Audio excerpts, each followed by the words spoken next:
Mbaye ikaze inshuti bakunze mukunda kubana natwe mu biganiro bigiye bitandukanye, ni Everyday's Life cyangwa se Day to Day Life ariyo EDR-TV nyine, ku makuru mashyashya agenda asohoka nk'uko ngenda nyabagezaho.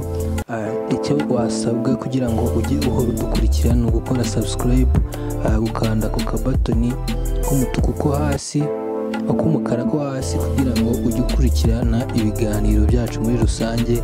Ni mu nkuru rero zicukumbuye zigaruka ku makuru aba yagiye acicikana ku mbuga nkoranyambaga. Ni muri urwo rwego ngira ngo dutangirane ino nkuru.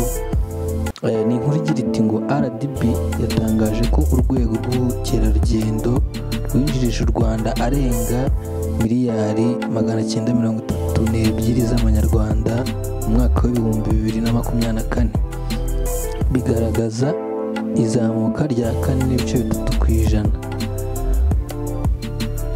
ugereranyije n'umwaka wabanje. Bikaba byaragizwemo uruhare runini n'izamuka rya 27% ku musaruro w'ubukerarugendo bushingiye ku ngagi, ndetse izamuka rya 11% ni ku ngendo z'indege. Ubu nyine ni ingendo z'indege zo mu kirere za Rwandair. Ibi ni ibyasohotse muri raporo ngarukamwaka y'urwego rw'igihugu rw'iterambere RDB. Uyu mwaka wa 2024 ugaragaza ishusho n'ishoramari, ubukerarugendo bwoherezwa mu mahanga ndetse n'ubundi bucuruzi. RDB yagaragaje ko uru rwego rw'ubukerarugendo rwakomeje gutera imbere mu mwaka wa 2024, aho u Rwanda rwakiriye abashyitsi barenga miliyoni 136, rwakiriye ibirori n'inama birenga 115 byitabiriwe n'abarenga 52,315 ho hirya no hino ku isi. Ubukerarugendo bushingiye ku nama bwinjirije u Rwanda arenga miliyari 84.8 z'amadolari. Ku bijyanye n'ishoramari, iyi raporo igaragaza ko mu mwaka wa 2024 u Rwanda rwabonye abiyemeje kurushoramo imari batandukanye yagera kuri miliyari 3.2 z'amadolari, bisobanuye inyongera ya 32.4% ugereranyije na miliyari 2.4 z'amadolari RDB yari yihaye nk'ingengo y'imari mu mwaka. Raporo ikomeza igira iti iyi shoramari biteganyijwe ko rizatanga imirimo igera kuri 51,635.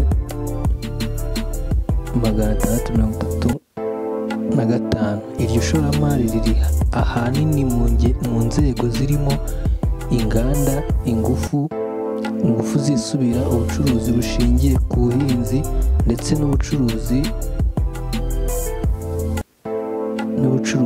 ibifasha u Rwanda kugira ngo iterambere ry'ubukungu rirambye.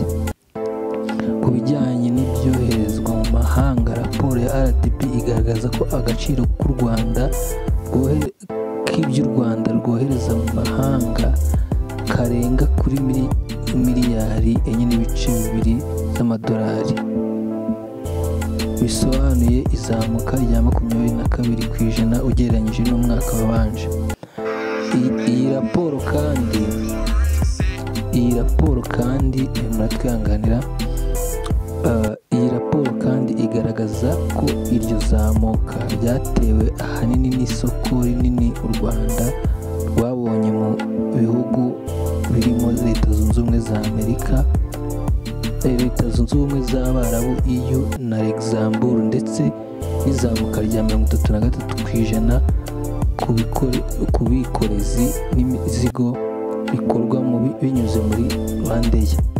Iyi raporo igaragaza ko RDB yafashije sosiyete zirenga 240 kubasha kugera ku isoko ryo mu karere na mpuzamahanga binyuze mu mahugurwa gufasha kubona ibyangombwa, gutegura ikoranabuhanga rifasha mu bucuruzi abakora ubucuruzi bwambukiranya imipaka bahawe ibikenewe byose ngo bahangane ku isoko mpuzamahanga ndetse bongere aho bageze ibicuruzwa byabo, bongera aho bageza ibicuruzwa byabo. Ni inkuru rero yasohotse ku gihe, ni inkuru nkesha igihe nyine, ariko mu bisanzwe hari andi makuru ko bitewe n'impinduka zabaye se cyangwa yari imyivumbagatanyo iri mu burasirazuba bwa Kongo, bamwe mu baturage ba Rubavu se cyangwa begereye ibice bisurwamo nyine, hari abajya gusura Rutsiro banyuze mu mazi cyangwa se baza ku Kivu gusa. Byagaragajwe ko muri uyu mwaka wa 2025 bahagabanyutse bitewe n'urwikekwe rw'uko intambara iri mu burasirazuba bwa Kongo itarahagarara, aho rero benshi basigaye bikumira kugenda. Ni muri urwo rwego rero muri rusange muri uyu mwaka nibaza ko abasura Kivu ntago bazangana nk'abajyaga kuhasura mbere, aho rero ari iyi raporo yasohowe na RDB igaragaza ibyabanje nyine mu mwaka wa 2024. Ubwo rero komeze gukurikira ibiganiro, inkuru n'ibiganiro zikucukumbeza zisohoka zinyura kuri EDR TV cyangwa se Everyday's Life. Stay tuned.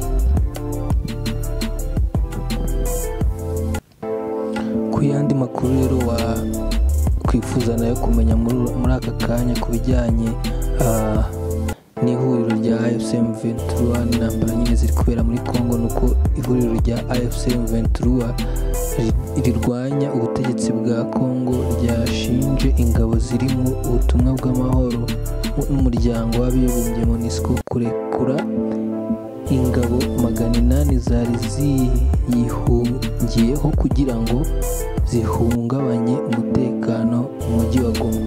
Tariki ya 27 Mata 2025 nibwo AFC M23 yafashe umujyi wa Goma. Icyo gihe ingabo za Kongo, abarwanyi b'umutwe w'iterabwoba FDLR n'ab'imitwe ya Wazalendo bahungiye mu bigo bya MONUSCO bitandukanye. Mu ijoro ryo kuwa 11 rishyira ku 12 Mata 2025 ingabo za Kongo na FDLR na Wazalendo byagabye igitero mu burengerazuba bwa Goma. Ku iki gitero cyavugwaga ko iki gitero cyari kigamije guhungabanya umutekano gusa, ariko biza kumenyekana ko cyari umugambi wo kwisubiza uyu mujyi. AFC M23 yatangaje ko kandi ingabo ziri mu butumwa bw'umuryango wa Afurika y'Amajyepfo SAMIDRC nazo ziri muri uyu mugambi. Izisaba kuva mu burasirazuba bwa Kongo bwangu. Umuvugizi w'ingabo za Kongo Generali Major Sylvestre Ekenge Bomusa yahakanye uruhare rw'abasirikare babo muri ibi bitero, asobanura ko bari kure cyane ya Goma. Umuryango wa SADC na wo wahakanye uruhare rushinjwa SAMIDRC. Umuvugizi wa AFC M23 Lawrence Kanyuka kuwa 14 Mata yatangaje ko ubwo abarwanyi babo bafataga umujyi wa Goma, MONUSCO yasobanuye ko icumbikiye ingabo za Kongo na FDLR na Wazalendo bagera ku 2,000, ariko ko ubu isigaranye 200,000. Yagize ati ubwo umujyi wa Goma wabohorwa na MONUSCO yatubwiye ko hari abantu 2,000, ariko uyu munsi harimo 200,000. aho abarwanyi 800 bitwaje intwaro bagiye nibo bari gukora ibyaha bashyigikiwe na SADC. Iyo rero ni inkuru yagiye igaruka nyine ku makimbirane akomeje gukaza umurego mu burasirazuba bwa Congo. Kubashyizeho komantere yavuze ngo ese MONUSCO yagiye aho leta ikora icyaho na SADC batahe baratsinzwe. Undi nabati M23 nitirukana MONUSCO na SADC hari abazayizanira akaga ntawubana n'umwanzi mu nzu kirazira. Abo rero anabagiye bashira komantere nyine kuri iyo nkuru, aho rero ari inkuru y'akababaro itunguranye kandi mu gihe harakomeje ibiganiro no kumvikanisha impande zombi zigiye zihanganye. Okay, so mbaye kaze kuri channel yacu ya IDR TV, mugende mukora subscribe kandi mwibuke gukora like, share na comment kugira ngo tugende tubana mu biganiro bigiye bitandukanye kuri update zose. Stay tuned.